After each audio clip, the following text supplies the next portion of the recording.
A new survey finds more than 52% of likely voters would vote no if a recall election for California Governor Gavin Newsom was held today. Organizers behind the effort to oust Newsom say that they've submitted enough signatures to force a recall vote for the Democratic governor. But officials are still in the process of verifying those signatures. So, for more on this, let's bring in Alexei Koseff. He's a reporter for the San Francisco Chronicle and the one who broke the story about Newsom attending a dinner while his state was in a partial lockdown.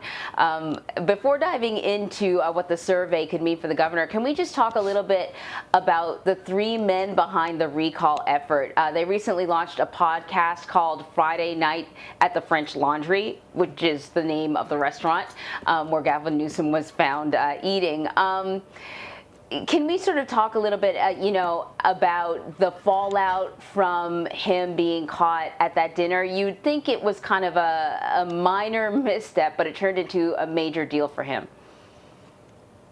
Yeah, I definitely thought it was going to be, a minor misstep when I first reported on it. It was certainly sort of an eye-catching incident, but I didn't expect that it would spiral into this really existential threat to his political career.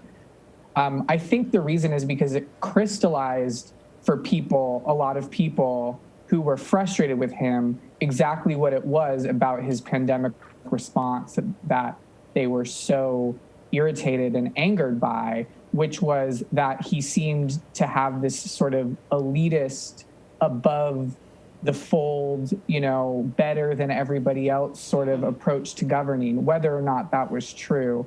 And so they've sort of turned it into this symbol for their whole campaign against him. And, it absolutely injected new life into this recall campaign that really looked like it wasn't going anywhere.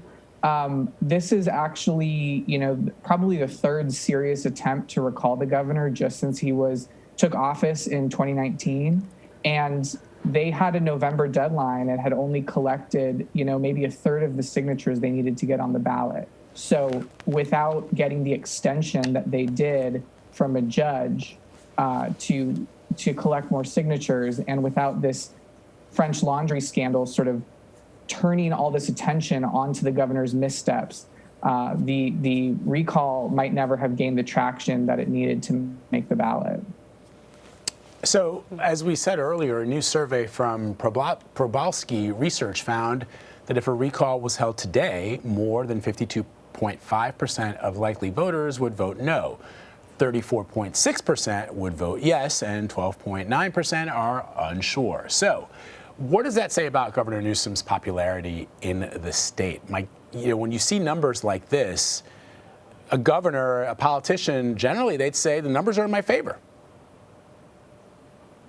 I would agree that the numbers are in his favor at this moment, and this level of polling is certainly consistent with some of the other early polling that we've seen. But, I don't know that it says a whole lot about Gavin Newsom himself as much as about the electorate of the state. I mean, this is California is a state that has tilted so heavily Democratic over the past few decades. And so what you're seeing there is it looks like, a base of Republican voters, that 34% is pretty much in line with the vote that Donald Trump got in California in November, and a base of Democratic voters who are unlikely to support a recall against a sitting Democratic governor, and, an undecided, group in there too. So, it's hard to say that this is a slam dunk for, Gavin Newsom to hang on to his seat, because there's so much that could happen between now and then. But it certainly shows that this is a pretty uphill climb for people who would want to oust a Democrat in California.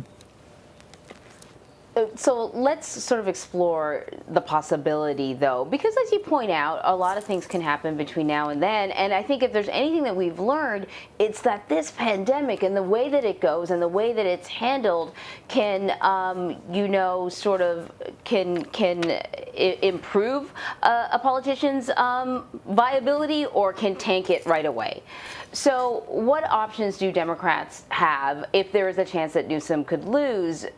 Should they run the risk of, I don't know, putting another prominent challenger on the ballot as well? I mean, what's the conversation amongst Democrats in regards to this effort? Well, that's what makes the recall such a tricky type of election to run, because it's divided into two questions. And the first is, should Newsom be recalled, yes or no? And the second question is, if he's recalled, who should replace him? And Newsom can't put his name in that second question. So Democrats basically have to decide, should they run someone as essentially a challenger, as a backup, in case Newsom loses on that first question, or should they just leave that, to Republicans and other kind of minor challengers and just, basically try and undermine the legitimacy of this recall and tell people to vote no and hope that's enough. And in 2003, which is the only other time that California has had a recall election before, Democrats really tried to hang together and not put anybody on the ballot. And then at the last minute, the lieutenant governor of California, who was also a Democrat, jumped on the ballot. And a lot of Democrats are still angry, thinking that he helped sort of give the push to the recall campaign by showing that there might be a viable alternative. So right now, Democrats are really trying to hold everybody together, trying to unify the party and show that, they're making the argument that this is sort of a right-wing Republican recall and trying to unify the party around Newsom. But certainly there are some prominent Democrats who are privately sort of weighing their options. And I think what you'll see is closer to the election, which hasn't actually been called yet. When we get to that filing deadline, people will probably assess then how strong or weak Newsom is looking and how good their own chances are.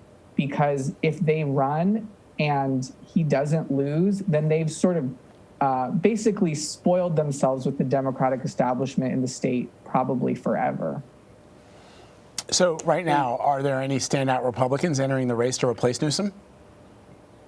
Well, there's Republicans who have been jumping in for weeks and months now. You've got the former mayor of San Diego, Kevin Faulconer, who has been sort of tipped as someone who could run statewide for years. You've got John Cox. He's a businessman who ran in 2018, and he lost to Gavin Newsom then. You've got a former Congressman, Doug Osee.